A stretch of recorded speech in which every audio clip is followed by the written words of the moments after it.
Elle arriva au gala comme une invitée, et en repartit comme une tempête que personne n'avait vue venir. Sous les lustres de cristal de l'élite new-yorkaise, l'héritière milliardaire Vivian Royce esquissa un sourire méprisant, l'appela imposteur en puissance empruntée et ordonna à la sécurité de la faire sortir.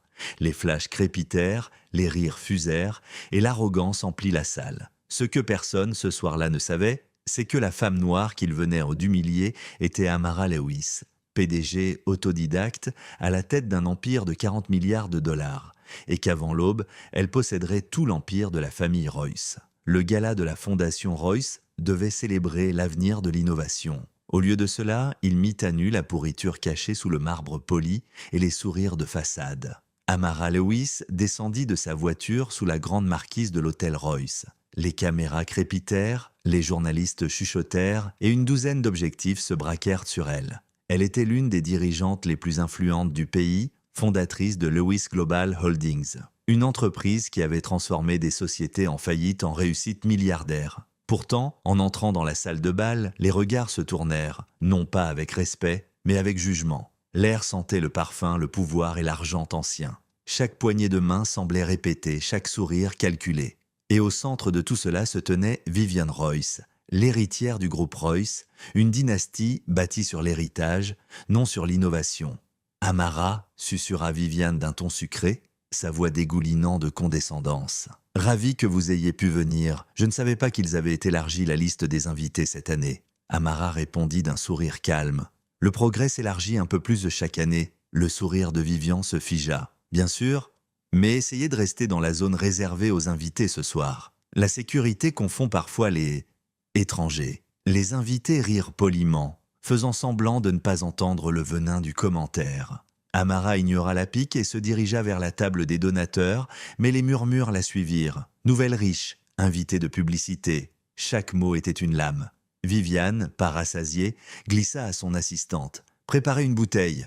Du champagne pour les vrais invités. » Quelques minutes plus tard, alors qu'Amara attendait la main vers un verre d'eau, un serveur l'arrêta. « Désolé, madame, c'est réservé aux donateurs. » Elle haussa un sourcil. « Vérifiez mon badge ?» Le serveur hésita, puis pâlit. « Amara Lewis, bienfaitrice platine. » Avant qu'il ne puisse s'excuser, Viviane arriva avec les caméras. « Un problème ?» demanda-t-elle, faussement concernée. « Non, mademoiselle Royce, » balbutia le serveur. Viviane sourit d'un air compatissant. « Oh, je vois, un malentendu. Cela arrive. Beaucoup de gens aiment prétendre appartenir à ce milieu. » Les photographes capturèrent tout. Le sourire de Viviane, le calme d'Amara, la tension électrique. « Je ne prétends jamais, » dit Amara posément. « Je possède. » Viviane éclata d'un rire trop fort. « Posséder, c'est adorable. » Elle se tourna vers les caméras. « Ne confondons pas ambition et accès. » Les rires qui suivirent furent cruels. Des rires qui disaient « Tu n'es pas des nôtres ?» Viviane fit signe à la sécurité. « Raccompagnez-la dehors, je vous prie. Nous ne voulons pas d'imposteurs parmi les donateurs. » Le garde hésita. « Madame, elle est sur la liste. »« Alors enlevez-la, » répondit Vivian sèchement.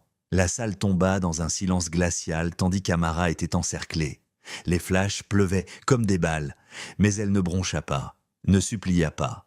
Elle prit simplement son téléphone, appuya sur un numéro et prononça 3 mots calmes. « Activez le protocole 7 ». Les gardes s'immobilisèrent, les serveurs aussi. Même Viviane fronça les sourcils. « Qu'avez-vous dit ?» Amara sourit légèrement. « Un appel professionnel, vous en sentirez bientôt les effets. » Et elle quitta la salle d'un pas assuré, le bruit de ses talons résonnant sur le marbre, tandis que des murmures éclataient derrière elle. 30 minutes plus tard, Lewis Global Holdings lança un rachat éclair, ciblant les créanciers, partenaires et divisions fragiles du groupe Royce. À minuit, les documents d'acquisition d'urgence furent déposés. À 2 heures du matin, le contrôle financier avait changé de main. Au lever du jour, le téléphone de Vivian hurlait sans relâche. Son père, le conseil d'administration, le directeur financier. « Viviane, dit une voix paniquée, nous avons perdu la majorité des parts. »« Comment ça, perdu ?»« Elles ont été rachetées cette nuit. »« Par qui ?» Un silence. Puis hésitante, « Par Amara Lewis. » Viviane lâcha le téléphone. Derrière la fenêtre, la lumière de l'aube se levait sur un empire en ruine. Quelques heures plus tard, les chaînes d'infos explosaient. Lewis Global rachète le groupe Royce lors d'une prise de contrôle nocturne. Viviane entra en furie dans la salle du conseil.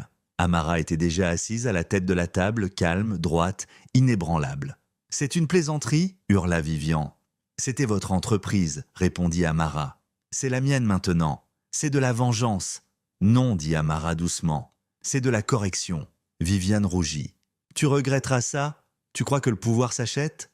Et toi, tu croyais qu'il s'héritait ?» Le silence tomba comme un couperet. Les administrateurs échangèrent des regards nerveux.